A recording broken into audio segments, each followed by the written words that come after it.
Olá, meus queridos e amados irmãos em Cristo Jesus, meus amigos evangélicos, católicos e espíritas. Eu gostaria de pedir para vocês, antes de eu começar este vídeo sobre um assunto muito interessante, gostaria de pedir para vocês darem um like, compartilhar, se inscrever e não se esquecer de ativar no sininho todas.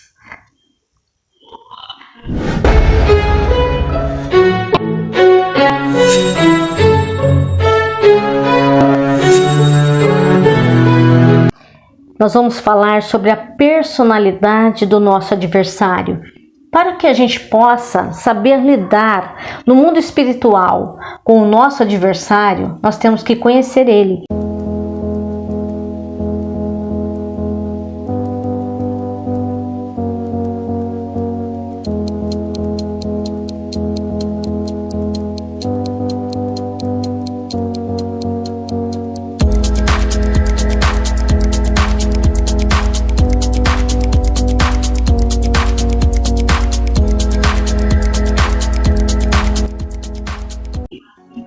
Não podemos ignorar os seus ardis. O próprio Pedro disse isso na palavra dele, tá? Satanás é um ser dotado de personalidade, dotado de autoconsciência, intelecto, emoções e vontade própria. Apesar de crermos que Deus tenha criado Lúcifer no início, hoje ele não é mais Lúcifer, que significa luz da alva. Isto não é a mesma coisa que crer que ele tenha criado Satanás. Deus não criou Satanás para ser Satanás. Deus criou ele como um anjo de luz. Este veio à existência devido à sua exaltação e rebeldia, ou seja, Satanás. Ele se rebelou contra Deus. Ele quis ser igual a Deus ou maior do que Deus. Por isso o Senhor o precipitou para baixo. Ele e mais 1/3 dos anjos que o seguiram lá no céu, tá? A gente fala céu, esse lugar espiritual. A personalidade de Satanás deve ser reconhecida pelo homem. Nós temos que conhecer como mulher. Deus, por outro lado, deseja que o homem reconheça os fatos relativos a Satanás, pelo que muito tem revelado sobre ele nas Escrituras. Quanto a isto, escreveu o apóstolo Paulo que Satanás não alcance vantagem sobre nós, pois não lhe ignoramos os desígnios. Paulo falando também em 2 Coríntios capítulo 2, versículo 11. Satanás é um ser inteligente, por sinal inteligentíssimo. Uma personalidade hostil, inimigo declarado de Deus e dos homens. A Bíblia o apresenta resistindo a Deus. Ele resiste a tudo que é da parte de Deus, ele odeia tudo que faz parte de Deus, ele odeia a Deus. E perturbando a paz das nações, com guerras, destruição, miséria, doenças. As Escrituras o apresentam como Abaddon e Apolion também, tá? Abaddon em hebraico, Apolion é em grego, é um dos nomes dele, ele tem vários nomes, tá? Também ele é chamado de Belzebu por Jesus, Belial, o maligno, Satanás, o adversário, a antiga serpente, o acusador dos filhos dos homens, é o pior promotor contra nós. Ele acusou a Jó, sem Jó ter culpa diante de Deus, porque Jó era muito rico, era o homem mais rico do Oriente. E ele disse para Deus: tira as coisas dele para ver se ele não peca contra ti. E aí ele foi falando, Deus disse: só não toque na vida dele. Deus tirou até a saúde dele. E Jó, muito fiel a Deus, disse à sua esposa, que disse para ele: amaldiçoe-se seu Deus e morre. E Jó disse: mulher, tu falas como uma louca. E ele pegou até lepra e se coçava com um caco de telha. Mas quando Deus viu que ele era fiel, os próprios amigos dele ficavam falando coisas que davam a entender que ele tinha algum pecado, por isso que ele estava passando por aqui. Não era, ele estava sendo provado por Deus, porque o inimigo foi lá falar de Jó. Aliás, Deus perguntou para o inimigo, Deus falou de Jó para o inimigo: vês o meu servo como é fiel? Aí o inimigo já começou com a acusação. O inimigo é assim, ele nos acusa de dia e de noite diante de Deus. Então ele também é chamado o Deus deste mundo, tá? O enganador, a fonte de todo mal, homicida, desde o princípio o maioral dos demônios, o príncipe da potestade do ar, o pai da mentira. Ele é sagaz, astuto, o sedutor de todo mundo e tentador dos santos. Eu vou colocar na telinha para vocês os versículos que falam sobre isso, tá? Quanto à capacidade de operação de Satanás, é importante saber que ele é o autor da apostasia. O que é apostasia? Faz com que as pessoas percam a sua fé e parem de seguir a Jesus. Há muitas pessoas apóstatas hoje em dia no mundo. Às vezes dentro da própria igreja, muitos desviados, desigrejados, não é verdade? Os crentes lhes devem resistir, os crentes de verdade, porque o diabo também é crente e ele crê e treme diante de Jesus Cristo de Nazaré, que é o Filho de Deus. Nós temos que resistir a Satanás. Ele impede a expansão do Evangelho, ele muda as Escrituras para o mal, ele opera grandes sinais e prodígios. Ele opera grandes sinais e prodígios. Às vezes você vai em alguma igreja, o pastor fala assim que você foi curado, mas às vezes aquele pastor não é de Deus. Preste atenção, a gente conhece a árvore pelos seus frutos. Por isso que fala, às vezes aquele pastor está sendo usado pelo inimigo para fazer sinais e prodígios. O inimigo faz isso, ele se transforma em anjo de luz. Ele se transforma num ser maravilhoso, mas na verdade, quando Deus precipitou Satanás para baixo, ele ficou muito feio, tá? Ele tem umas pedras brilhantes, mas a couraça dele é uma casca. Mas ele pode se transformar num homem lindo, maravilhoso. Ele pode se transformar no que ele quiser, porque ele tem o poder aqui na terra, porque diz na sua palavra: o mundo jaz no maligno. Então ele está operando aqui na terra, apesar de nós termos Deus, Jesus Cristo de Nazaré. Então, os crentes lhe devem resistir. Ele impede a expansão do Evangelho, ele muda as Escrituras para o mal, distorcendo-a. Ele opera grandes sinais e prodígios, como eu disse, e será subjugado por Cristo. O tempo dele está acabando, Jesus Cristo está para voltar. É por isso que eu estou falando, para que vocês prestem atenção no que está acontecendo no mundo. Ele está operando muito sutilmente e o mundo está de cabeça para baixo por causa dele. O mundo, não só aqui no Brasil, mas em todos os países do mundo todo. Tá bem, meus amados? Transforma-se em anjo de luz quando ele quer. É comparado a um passarinheiro, às aves, a um semeador de joio, sabe? Existe o joio e o trigo na igreja. O trigo é a parte boa, o joio é aquele falso trigo, ou seja, aquele falso crente. Então ele semeia isso na igreja. Na igreja existe o trigo e o joio, o inimigo faz isso.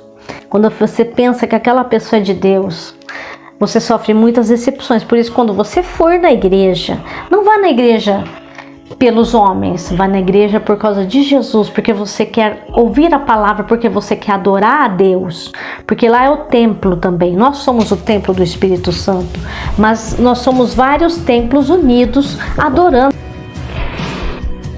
Eu gostaria de falar para vocês sobre as mentiras que Satanás nos diz, e as escrituras provam que ele está errado, tá?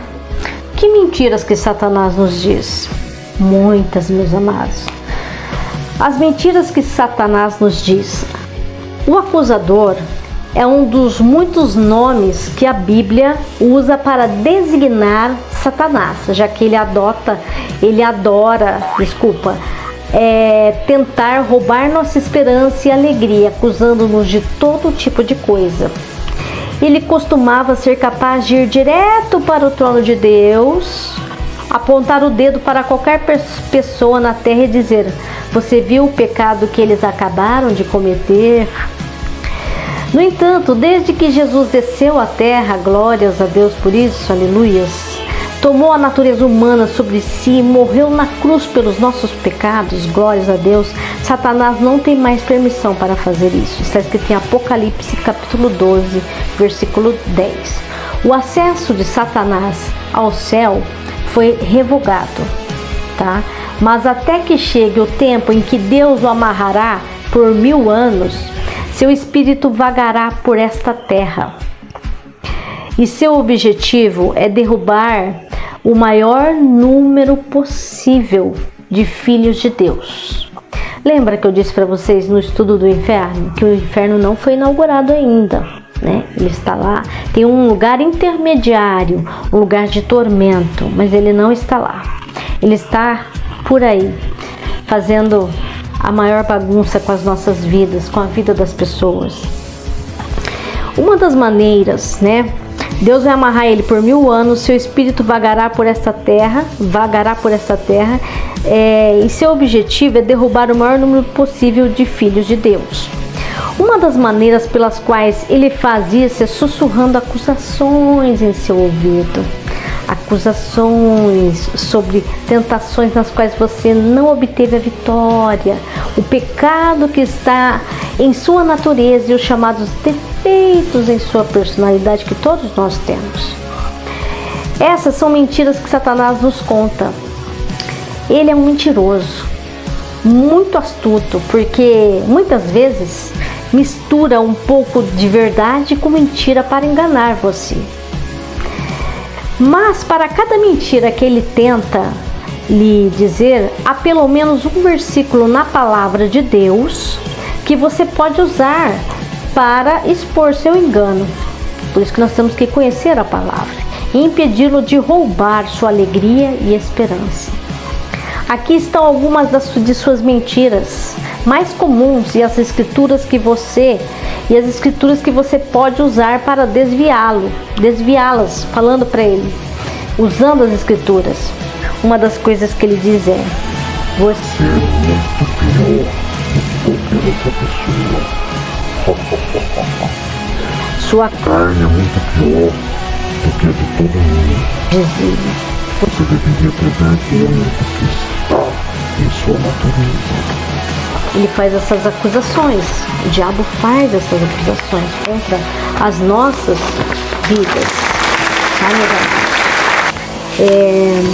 Claro, você deve ficar triste com o pecado em sua carne, 2 Coríntios capítulo 7, versículo 10. Se você não odiasse, o que o motivaria a matá-lo, afinal?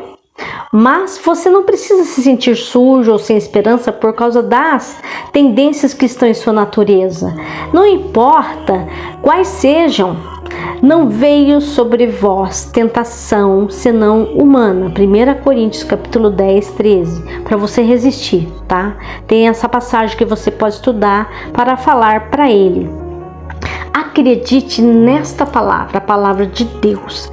Aquele pecado horrível pelo qual você foi tentado, talvez apenas 5 minutos atrás, é uma tentação comum. Você não é o único que já foi tentado por algo tão vil.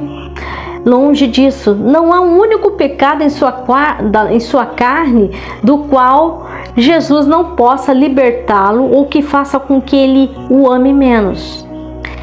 O apóstolo Paulo era um perseguidor dos cristãos e, na melhor das hipóteses, um cúmplice de assassinato, se não um verdadeiro assassino antes de se converter a Jesus. E Jesus o perdoou por tudo isso e foi capaz de transformá-lo em um homem bom e justo, que foi seu valioso colaborador na construção da igreja. Amém? Glórias a Deus. Ele chamava Saulo e Jesus mudou o nome dele para Paulo, que significa pequeno. Ele se transformou num grande evangelista de Jesus Cristo. Portanto, pode também salvar perfeitamente os que por ele se chegam a Deus, vivendo sempre para interceder por eles, como diz em Hebreus capítulo 7, versículo 25. Jesus pode salvar qualquer pessoa de qualquer pecado sem limitações. Quando Satanás tenta desencorajar você, apontando o dedo para os pecados em sua carne, você pode responder com segurança: diga-me, por qual desses pecados Jesus não morreu? Jesus morreu por todos os nossos pecados. Ele não pode responder a você então, porque a única resposta verdadeira é: nenhum deles. Essa é a resposta verdadeira. Ele não pode te acusar de nada. Jesus pagou o preço pelos seus pecados. Ele também diz: você caiu de novo, não há esperança para você. Tem sim, tem esperança para você. É uma das coisas que Satanás diz. Acreditamos na vitória total sobre o pecado, e isso é completamente alcançável. Mas a verdade é que a vida de um cristão é um desenvolvimento, tá? E pode haver muitas vezes, sim, especialmente quando você é relativamente novo no caminho, em que você cai no pecado. Pode acontecer. Isso faz parte de um desenvolvimento cristão normal e não muda o amor de Jesus por você ou sua esperança e fé por você. Jesus vê seu coração, ele vê o quanto você deseja ser como ele, e quando você cair, ele imediatamente, Jesus Cristo, estenderá a mão para você, amém? Para ajudá-lo a se levantar, e se você simplesmente aceitar. Porque 7 vezes cairá o justo, está escrito, e se levantará. Provérbios 24, capítulo 24, versículo 16. Mesmo que o homem neste versículo caia 7 vezes, ou seja, muitas vezes, né? Ele é descrito como justo. Por quê? Porque ele se levanta de novo. Assim como Davi. Você se lembra da história de Davi? Ele pecou, ele era o ungido de Deus, escolhido segundo o coração do Senhor. E ele pecou gravemente contra Deus. E ele estava completamente cego, mas através do profeta que falava com ele, ele se lembrou. Ele se lembrou e pediu perdão a Deus de coração. E disse: Senhor, eu não posso viver sem a tua presença. Eu estou dizendo com as minhas palavras. E ele pediu perdão para Deus. Ele foi perdoado, redimido. E ele continuou sendo Davi, o rei Davi. Teve consequência, porque todo pecado tem consequência. Mas Deus, às vezes, muitas e muitas vezes, aquele pecado que você fez, por exemplo, eu só vou dar um exemplo básico. Um ladrão, quando ele sai da cadeia, ele vai ter a consequência. Mas se ele aceitar a Jesus Cristo, essa consequência vai diminuir, Deus vai fazer milagres na vida dele. Ele vai conseguir arrumar um emprego pela graça de Deus, ele vai conseguir, ele vai mudar de vida. Eu conheço várias pessoas, ladrão, pode ser um drogado, vários tipos de pecados. Existem vários tipos de pecados. Eu estou falando aqui um pouquinho, porque para Deus não existe pecadão, pecadinho. Pecado é pecado.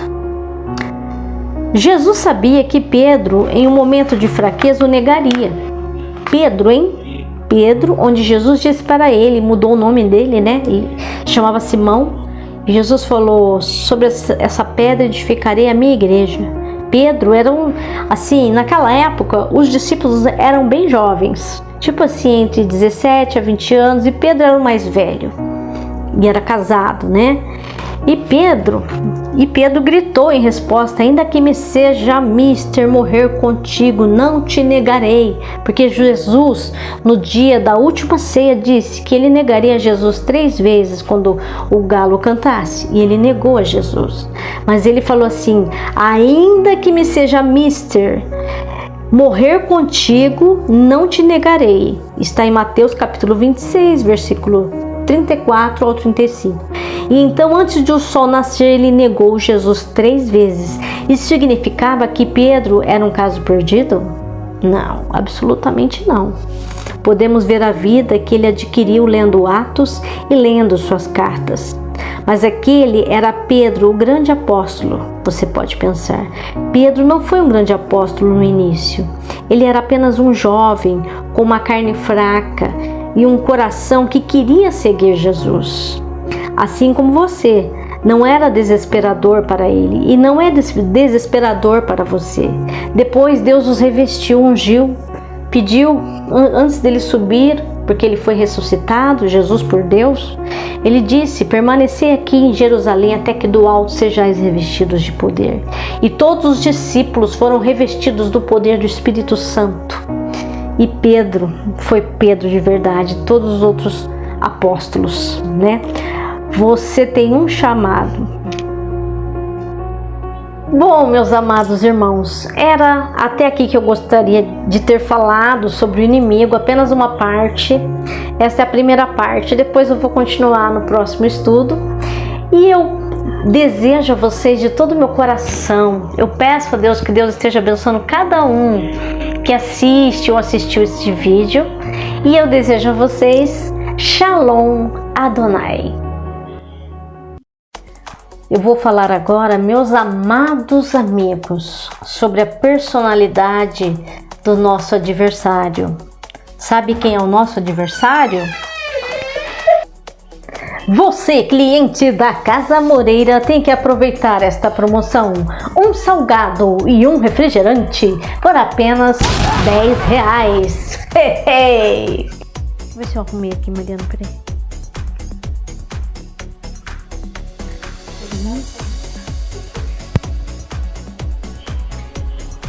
Olá, meus queridos e amados irmãos em Cristo, vocês que são evangélicos, cristãos,